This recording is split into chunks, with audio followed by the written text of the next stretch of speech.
నమస్తే. నేను మీ బాబీ వర్ధన్. బీబీసీ వాయిస్ ఛానల్లోని కామెంటరీ బాక్స్ కార్యక్రమానికి స్వాగతం. ఇవాళ ఒక సున్నితమైన అంశం మీద విశ్లేషణ చేయడానికి నేను మీ ముందుకు వచ్చాను. మనకు కొన్ని సామెతలు, కొన్ని ఇడియమ్స్ ఉన్నాయి. వాటిలో ముఖ్యమైనది కంచే చేను మేస్తే. సాధారణంగా అంటూ ఉంటాం, కంచే చేను మేస్తే. ఒక చేను కాపాడటం కోసం చుట్టూ ఫెన్సింగ్ వేస్తాం. ఆ ఫెన్సింగే ఆ చేను మేసేస్తే అనే అర్థం వచ్చేలాగా దాన్ని వాడతాం. కంచే చేను మేస్తే కాపాడేది ఎవరు? ఇది చాలా పాపులర్.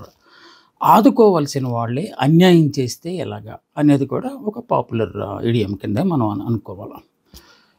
అసలు న్యాయాన్ని కాపాడాల్సిన న్యాయమూర్తులే అన్యాయానికి పాల్పడితే ఎలా? సో ఇలా రకరకాల సామెతలు కావచ్చు, ఇడియమ్స్ కావచ్చు, మనం వాడుతూ ఉంటాం మన దైనందిన జీవితంలో. వాటికి సంబంధించిన అంశాలు మాట్లాడినప్పుడు ఇప్పుడు నేను దేని గురించి మాట్లాడబోతున్నానో ఈపాటికే మీకు ఒక చిన్న ఊహాజనితమైన నిర్ధారణకు మీరు వచ్చే ఉంటారు. అవును, justice Yashwant Varma, Delhi high court chief justice. ఆయన ఇంట్లో ఈ మధ్య అంటే హోలీ పండుగ నాడు, హోలీ సంబరాల్లో భాగంగా క్రాకర్స్ కాల్చారో మరేమో తెలియదు, కానీ మొత్తానికి వారి ఇంట్లో ఒక అగ్ని ప్రమాదం జరిగింది. హోటాహుటిన అగ్నిమాపక దళాలు వచ్చాయి, మంటలు ఆర్పడానికి ప్రయత్నించాయి. అది అయిపోయిన తర్వాత స్థానిక పోలీసులు కూడా వచ్చారు. ఎందుకంటే లాస్ అలాంటి వాటిని వాళ్ళు ఎస్టిమేట్ వేస్తారు కనుక పంచనామా నిర్వహించారు. ఇక ఎటు అగ్ని ప్రమాదం జరిగింది కనుక అక్కడ డెబ్రీస్ ఉంటుంది, వాటిని శుభ్రం చేయడానికి పారిశుద్ధ్య కార్మికులు కూడా వచ్చారు. స్థానిక పోలీసులు, పారిశుద్ధ్య కార్మికులు ఈ సఫర్యలు చేస్తున్న సమయంలో సగం కాలిపోయిన నోట్ల కట్టలు, అంటే డబ్బు కట్టలు కనిపించాయి. సో స్థానిక పోలీసులు పంచనామా చేయటం అంటే ఎవిడెన్స్లన్నీ కావాలి కదా అని చెప్పి వాళ్ళు షూట్ చేశారు దాన్ని, అంటే వీడియో తీశారు. మొత్తానికి అది సంచలనం కాకముందే ఆ video chief justice, supreme court chief justice Khanna గారికి చేరిపోయింది. సో ఆయన ఆశ్చర్యపోయారు. ఎక్కడిది ఇది ఏమిటి అంటే మొత్తం డీటెయిల్స్ అన్నీ సేకరించారు. సేకరించిన తర్వాత ఇదేదో అవినీతికి సంబంధించిన అంశం అయి ఉండాలి అని చెప్పి ఒక నిర్ధారణకు వచ్చిన తర్వాత మిగతా సభ్యులతో జడ్జిలతో కూడా మాట్లాడిన తర్వాత కిం కర్తవ్యం ఏం చేద్దాము అనే ఒక దాని మీద నిర్ణయాలు తీసుకొని జస్టిస్ వర్మకు వివరణ కోసం అని చెప్పి వారు ఒక లేఖ రాశారు. ఆ లేఖ వారికి చేరిన తర్వాత వెంటనే సమాధానం వస్తుందని ఆశించారు. సమాధానం అయితే రాలేదు. దాంతో ఇదేదో అంటే అంటాం కదా, మౌనం అంగీకారమో లేకపోతే అర్ధాంగీకారమో అంటారు కదా, బహుశా ఆయనకి చెప్పుకోవడానికి ఏం లేదేమో అని చెప్పి వాళ్ళు భావించి కొన్ని నిర్ణయాలు తీసుకునే ప్రక్రియను చేపట్టారు. అందులో ముఖ్యమైనది ఏమిటంటే ఇంటర్నల్గా ఒక దర్యాప్తు కమిటీని వేయాలి. ఇన్వెస్టిగేట్ చేయడానికి కొలీజియంలోని కొంతమంది సభ్యులతో ఒక కమిటీ వేయాలి. అది త్రిసభ్య కమిటీ వేయాలి. వాళ్ళు సుప్రీంకోర్టు జడ్జెస్ అయి ఉంటారు. సో వాళ్ళ నేతృత్వంలో దర్యాప్తు కొనసాగి వాస్తవాలు బయటకు వచ్చేదాకా జస్టిస్ యశ్వంత్ వర్మను తమ విధులకు హాజరు కాకుండా చూడాలంటే జ్యుడిషియల్ యాక్టివిటీస్ దేంట్లో ఆయన పార్టిసిపేట్ చేయడానికి వీలు లేకుండా ఒక ఉత్తర్వును పాస్ చేశారు. అలాగే అలహాబాద్ హైకోర్టుకు వారిని ట్రాన్స్ఫర్ చేయాలని, బదిలీ చేయాలని కూడా నిర్ణయించారు. అలహాబాద్ హైకోర్టుకి ఎందుకు వారిని పంపించాలనుకున్నారంటే వారి అక్కడి నుంచే వచ్చారు. ఆయన అలహాబాద్ హైకోర్టులో జడ్జిగా చేసిన తర్వాతే ఢిల్లీ హైకోర్టుకి జడ్జిగా వచ్చి ఆ తర్వాత ప్రధాన న్యాయమూర్తిగా ఆయన ఎలివేట్ అయ్యారు. సో అందుకని అక్కడికే పంపించాలని చెప్పి అనుకున్న నేపథ్యంలో ఒక షాకింగ్ ఇన్ఫర్మేషన్ వారికి తెలిసింది. అలహాబాద్ హైకోర్టులో ఉన్న బార్ కౌన్సిల్ ఈ బదిలీని నిర్ద్వందంగా ఖండించేసింది. మా న్యాయస్థానానికి వారిని బదిలీ చేయడానికి వీల్లేదు అని చెప్పి ఆయన ఒక పరుష పదజాలాన్ని కూడా వారు వాడారు.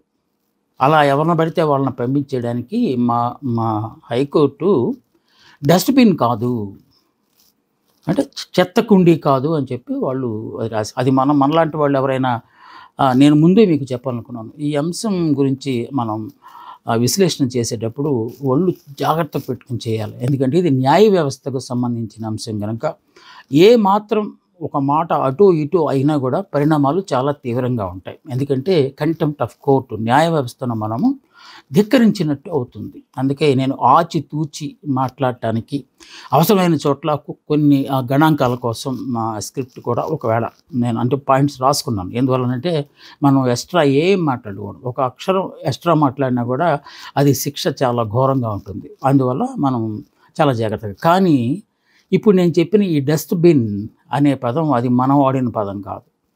అది అలహాబాద్ హైకోర్టు బార్ కౌన్సిల్ వాళ్ళు తీసుకున్న నిర్ణయము.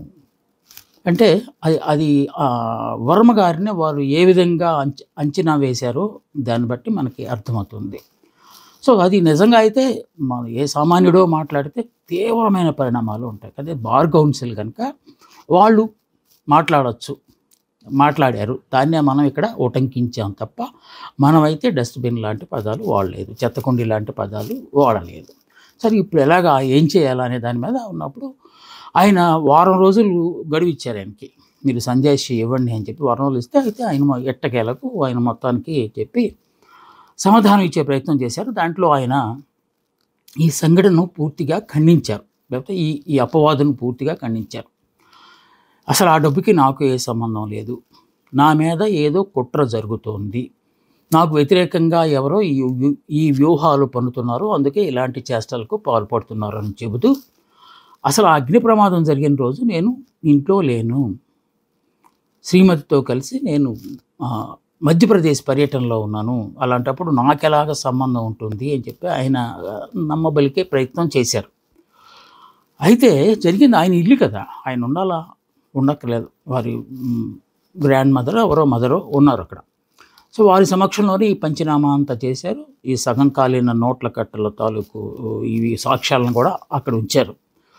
సో కనుక వర్మగారు ఏదైనా ఉంటే ఆ తర్వాత చూసుకోవాలి తప్ప ఇప్పటికిప్పుడైతే ఏం లేదు. సో ఈ దర్యాప్తు కమిటీ, ఈ త్రిసభ్య కమిటీని చీఫ్ జస్టిస్ ఆఫ్ ఇండియా వేశారు. అంటే చాలామంది ఏమనుకున్నారంటే అదే ఒక సామాన్యుడికి అయితే ఇలా చేస్తారా, ఆయన పెద్ద ఆయన కనుక ఏం మాట్లాడకుండా దర్యాప్తు చేస్తున్నారు లాంటి పదాలు అన్నారు. కానీ బట్ సుప్రీంకోర్టుకి ఒక జడ్జిని శిక్షించే అంటే ఆయన బదిలీ చేయగలరు మహా అయితే, అదైనా కొలీజియం సహాయంతో చేశారు అంతే తప్ప అతను ఉద్యోగం తీసేయటం లాంటివన్నీ సుప్రీంకోర్టు పరిధిలోకి రావు, దానికి అర్హత లేదు. కేవలం రాష్ట్రపతి మాత్రమే ఆ పని చేయగలరు. అందువల్ల వాళ్ళు ఆచితూచి అడిగేస్తున్నారు. సో ఈ త్రిసభ్య కమిటీకి కొన్ని అంశాలను వాళ్ళు ఇచ్చారు. మీరు ఈ అంశాల మీద దర్యాప్తు చేయండి అని చెప్పి వాటిని మనం కొంచెం కూలంకషంగా కనుక చూస్తే గతంలో వర్మ ఎలాంటి కేసుల మీద తీర్పు చెప్పారు, ఈ అంశాన్ని మీరు చూడండి, లోతుగా పర్యవేక్షించండి. అలాగే ముఖ్యంగా ఇన్కమ్ ట్యాక్స్, ఆదాయ పన్నుకు సంబంధించిన కేసులు ఏమైనా ఆయన డీల్ చేశారా, చేస్తే ఎలాంటి తీర్పులు చెప్పారు, దీన్ని కూడా మీరు చాలా జాగ్రత్తగా పరిశీలించండి అని ఒకటి చెప్పారు. అలాగే జ్యుడిషియల్ ఉద్యోగ నియామకాలు, కోర్టులో ఉద్యోగాలు చేస్తారు కదా, అది క్లర్కులు కావచ్చు, రకరకాల ఉద్యోగాలు ఉంటాయి కదా. సో ఆ ఉద్యోగాల నియామకంలో జస్టిస్ వర్మ గారి తాలూకు పాత్ర ఏంటి, ఆయన ఎలాంటి పాత్ర అక్కడ వహించారు, అక్కడ ఏమైనా లాలూచి పడినట్టు ఏమైనా అనుమానాలు మనకేమన్నా ఉన్నాయని చెప్పి ఇంకో దాని మీద కూడా చూడమన్నారు. అవినీతి నిరోధక శాఖ అందించిన కేసులు కొన్ని ఉంటాయి కదా, యాంటీ కరప్షన్ బ్యూరో లాంటివి, అలాగే కేంద్రంలో అయితే సిబిఐ లాంటివి, అది ఢిల్లీ రాష్ట్రం కనుక డెఫినెట్గా అక్కడ ఏసీబీ ఉంటుంది. మనం అందులో ఢిల్లీలో చాలా గొడవలు జరిగినాయి, లిక్కర్ స్కామ్ గురించి జరిగినాయి, రకరకాలు జరిగినాయి కదా. సో ఇక్కడ ఈ అవినీతి నిరోధక శాఖకు సంబంధించి ఏమైనా కేసుల్ని వారు తీర్పు చెప్పారా, అలాగే కార్పొరేట్ సంస్థలు, రాజకీయ నాయకులకు సంబంధించిన కేసులకి ఏమైనా ఆయన తీర్పులు చెప్పారా. ఇప్పుడు మనం చెప్పుకున్న ఈ త్రిసభ్య కమిటీకి ఇచ్చిన పారామీటర్స్, ఈ 5 అంశాలు చాలా కీలకమైనవి, అంటే కరప్షన్కి ఆస్కారం ఉన్నవి. అందువల్లనే ఆ ప్రశ్నావళిని కూడా వాళ్ళకి ఇచ్చారు. మీరు ఏ ఏరియాల మీద ఈ దర్యాప్తు కొనసాగించాలనే దాన్ని వారికి అప్పగించారు. సో ఇప్పుడు వారు దర్యాప్తు ప్రారంభించారు. అంటే సూక్ష్మంగా ఆలోచించి కొంత అయితే చెప్పారు. ప్రస్తుతానికైతే మేము వర్మగారి మీద ఎలాంటి యాక్షన్ ఏమి తీసుకోలేము. సో దాన్ని పబ్లిక్ డొమైన్లో కూడా వాళ్ళు ప్రకటించారు. సో మొత్తానికి అతన్ని డ్యూటీకి దూరంగా ఉంచాను. అంటే ఇప్పుడు ఆయన ఇంకా చీఫ్ జస్టిస్ ఆఫ్ ఢిల్లీ హైకోర్టుగా పనిచేయడానికి వీల్లేదు. అంటే ఆ స్థానం నుంచి ఆయన ప్రక్కన పెట్టారు. అది మాత్రం ఇమీడియట్గా చేసిన అంశం. ఆ తర్వాత ఇప్పుడు ఇందాక మనం చెప్పుకున్న ఈ అంశాలన్నింటినీ చాలా జాగ్రత్తగా చూడండి అని చెప్పి ఒక ప్రతిపాదిత క్వశ్చనరీ కూడా వాళ్ళకి ఇచ్చారు. అయితే ఇప్పుడు దేశవ్యాప్తంగా చర్చ లేకపోతే అనుమానాలు, ఈ దర్యాప్తు సంఘం మీద అనుమానాలు. ఎక్కడైనా ఒక దర్యాప్తు వేస్తే జనరల్గా ఏదో మొత్తాన్ని సర్దుబాటు చేయడానికో రాజీ పెట్టడానికో చేస్తారనే నోషన్ ఉంది మనకి. ఇప్పుడు దాకా చాలా దర్యాప్తు సంస్థల్లో అది మరీ కక్షగట్టి చేస్తే తప్ప మామూలుగా అయితే దర్యాప్తు సంస్థల్లో పెద్ద ఓడబడిచేది ఏమి ఉండదు అనే ఒక అవగాహన జనాల్లోకి వచ్చేసింది. అందుకే సహజంగానే ఇప్పుడు ఈ కమిటీ మీద, ఈ దర్యాప్తు కమిటీ మీద కాస్తంత రకరకాల అనుమానాలు వస్తున్నాయి. వాటిల్లో ఒకటి ఏంటంటే దర్యాప్తు నిష్పక్షపాతంగా జరుగుతుందా? ఎందుకు? అక్కడ ఉన్నది సామాన్యుడు కాదు, చాలా పెద్ద ఆయన. సో ఇక్కడ ఏమైనా పారదర్శకంగా ఏమైనా జరుగుతుందా? అసలు మొత్తం వాస్తవంగానే చేస్తారా లేకపోతే మమ అనిపిస్తారా అనే ఒకటి ఉన్నది. అలాగే వాళ్ళు తయారు చేసి దర్యాప్తు చేసి అది ఒక రిపోర్ట్ తయారు చేస్తారు కదా, ఆ నివేదిక వాస్తవాలను ప్రతిబింబిస్తుందా లేదా? ఈ అనుమానం కూడా జనాల్లో ఉంది. జనాల్లో అంటే న్యాయకో విధుల్లో కూడా, సహజంగా న్యాయకో విధుల్లో కూడా ఉంటుంది. ఎందుకంటే ఒక మనిషి అన్న తర్వాత అతనికి వ్యతిరేక వర్గం ఉంటుంది, అలాగే అభిమానించే వాళ్ళు కూడా ఉంటారు కదా. సో అందుకని ఈ అనుమానాలన్నీ వస్తున్నాయి. ఇక ఒకవేళ దోషి అని తేలితే న్యాయ వ్యవస్థ మీద ఈ ఒక్క న్యాయమూర్తి నుంచి చెడ్డ పేరు వస్తుంది గనక దోషి అని తేల్చకుండా క్లీన్ చిట్ ఇచ్చేస్తారా అని ఒక పెద్ద అనుమానం కూడా. ఇది సహజంగా వచ్చే అనుమానం. చాలా సందర్భాల్లో ప్రభుత్వం అనుకుంటే క్లీన్ చిట్ ఇచ్చేస్తారు. అనేకమైన పెద్ద పెద్ద అవినీతి కుంభకోణాల్లో కూరుకుపోయిన వాళ్ళకు కూడా క్లీన్ చిట్లు వచ్చిన సంఘటనలు చాలా ఉన్నాయి. దానికి ఏం చెప్తారంటే సాక్ష్యాలు లేవు, సరైన సాక్ష్యాలు లేవు, చూపించలేకపోయాము.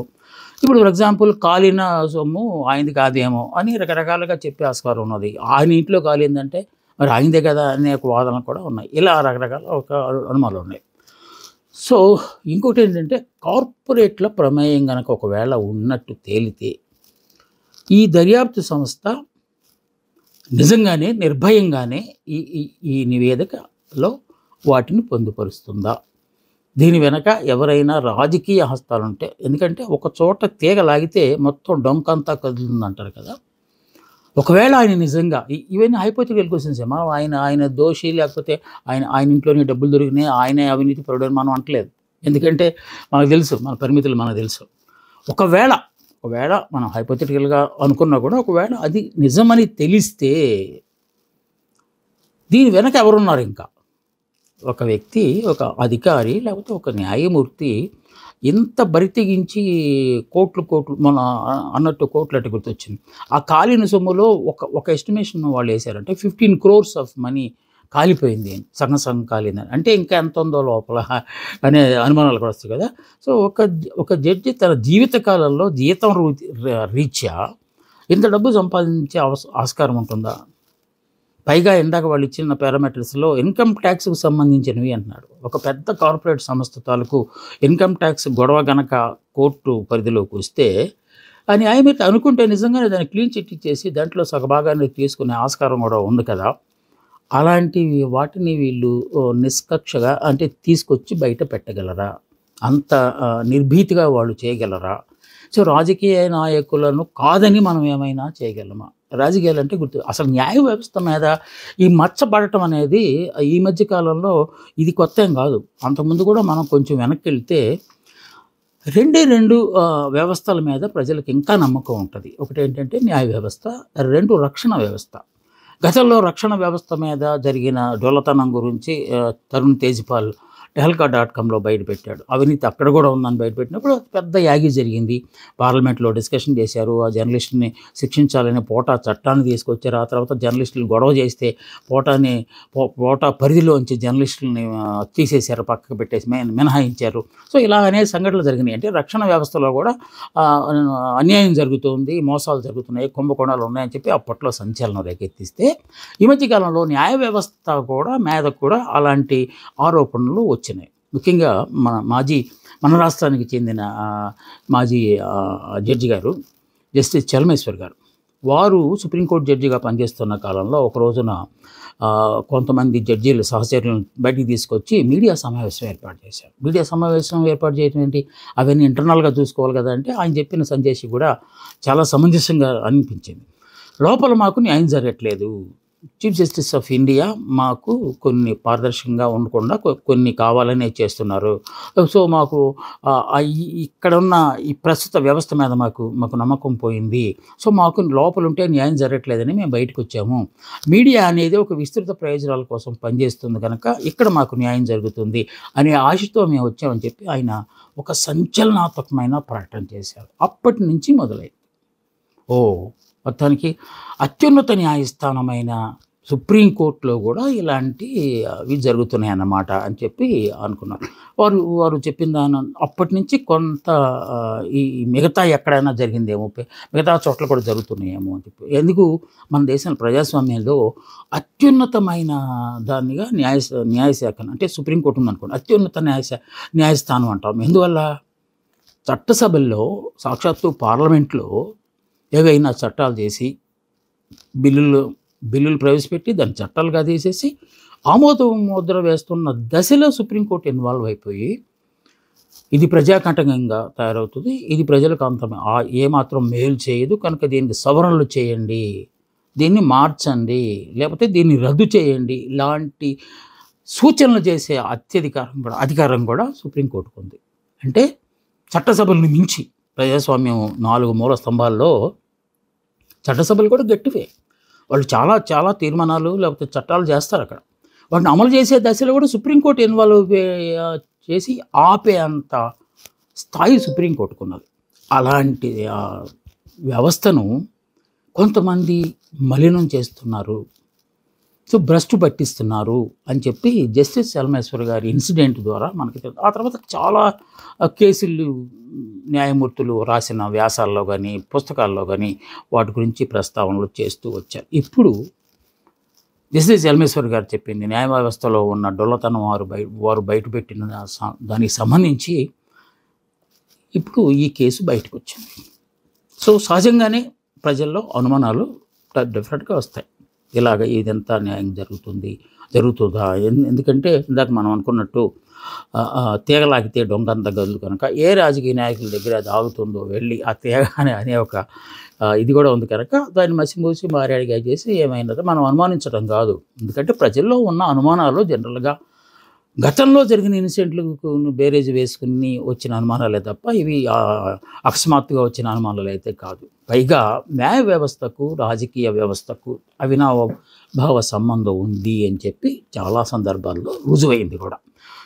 ఉదాహరణకు సంచలనాత్మక తీర్పులు ఇచ్చిన అనేక మంది న్యాయమూర్తులు, వారు ప్రధాన న్యాయమూర్తి కావచ్చు, మరే న్యాయమూర్తి అయినా సుప్రీంకోర్టులో న్యాయమూర్తి కావచ్చు, వారికి పదవీ విరమణ చేసిన తర్వాత గొప్ప గొప్ప స్థానాలు పొందారు వాళ్ళు. కొంతమంది, నాట్ ఆల్, కొంతమంది గవర్నర్లు అయ్యారు, కొంతమంది ఇంకా రకరకాల పోస్టులు రాజ్యసభ సభ్యులుగా తీసుకున్నారు. ఇలాగా కొంతమందికి మేలు జరిగింది. ఏది రిటైర్ అయిపోయిన తర్వాత. అంటే అర్థం ఏంటి, సర్వీసులో ఉండగా రాజకీయ నాయకులకో లేకపోతే పలానా పార్టీకో పలానా వ్యక్తులకో వారు న్యాయం చేశారు కనుక, విత్ ఇన్ కోర్ట్స్ న్యాయం చేశారు కనుక వాళ్ళు బయటకు వచ్చినాక రిటైర్ అయిపోయినాక మేము వాళ్ళకి న్యాయం చేస్తాము అంటే దాని క్విడ్ ప్రో కొనాలో ఏమన్నా తెలియదు, కానీ మొత్తానికి అలాంటి అంశాలు కూడా ఉంటాయి కనుక ఈ సందేహాలన్నీ వస్తున్నాయి. ఇక్కడ మనం అందరూ ఆశించాల్సింది ఒకటే, justice Krishna Iyer, justice PN Bhagwati లాంటి వాళ్ళు ట్రెండ్ సెట్ చేశారు. భగవతి గారు అయితే ఏకంగా పోస్ట్ కార్డు, కోర్టులకు వెళ్ళడానికి ఖర్చులు ఎక్కువ అవుతాయి కనుక జనాలు లాయర్లు పెట్టుకున్నంత కాకుండా ఒక పోస్ట్ కార్డు ఉత్తరం రాసేస్తే దాన్నే మేము కంప్లైంట్గా పరిగణించి తీర్పు చెప్తామని చెప్పిన ఆయన జస్టిస్ భగవతి. ఇక కృష్ణ అయ్యర్ ప్రజా న్యాయమూర్తి అని చెప్పి ఆయనకి పేరు ఉంది. నేను కొన్ని పేర్లు, ఈ 2 పేర్లు ఎందుకు చెప్పానంటే సడన్గా గుర్తొచ్చినాయి అవి నాకు. మిగతా చాలామంది అలాంటి న్యాయాన్ని కాపాడిన న్యాయమూర్తులు చాలామంది ఉంటారు కనుక ఆ రోజులు చరిత్రలో కలిసిపోబోతున్నాయేమో, ఇప్పుడు వర్తమానంలో ఇలాగా మకిలి అనిపించుకున్న కేసులే బయటకు వస్తాయేమో అని చెప్పి భయం కూడా ఉంది. ఏదేమైనా justice can be delayed, but justice should not be denied. ఈ సూత్రం అప్పుడు ఇప్పుడు ఎప్పటికీ దీని తాలూకు ప్రభావం అయితే తగ్గదు. అది జరగాలని, ఈ కేసులో వర్మగారి కేసులో వాస్తవాలు బయటికి రావాలని, న్యాయ వ్యవస్థ పట్ల ప్రజల్లో ఉన్న అపోహలు తొలగించాలని మనం కూడా ఆశిద్దాం. ఇది అత్యంత సున్నితమైన అంశం మీద చేసిన విశ్లేషణ. మీకు అర్థమయ్యిందని, అర్థమై ఉంటుంది, డెఫినెట్గా అర్థమై ఉంటుంది. కానీ మీకు కూడా ఆలోచన చెయ్యాలి అనే ఒక దృక్పథం మీలో కూడా వస్తుందని చెప్పి ఆశిస్తూ, నమస్తే, మీ ప్రొఫెసర్ బాబీ వర్ధన్.